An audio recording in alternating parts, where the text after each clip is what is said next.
வணக்க நண்பர்களே, இந்த வீடியோவில் நம்ம ஏலக்காய் அறுவடை பற்றி பார்க்க போகிறோம். இது என்ன ரகம்னு பார்த்தீங்கன்னா மலபார் ரகம். இது ஒரு நாட்டு ரகம்.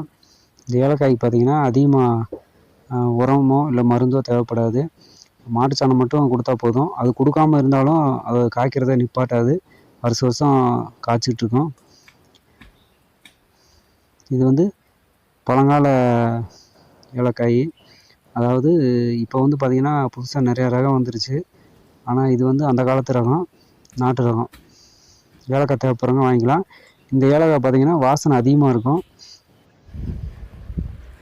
எனக்கு பார்த்திங்கன்னா இவ்வளோ ஏலக்காய் கிடச்சிருக்கு. இது அறுவடை தான். அடுத்தடுத்து அறுவடை செய்கிறப்ப காய்கள் கிடைக்கும். பாருங்க, இந்த மாதிரி இருக்கணும்.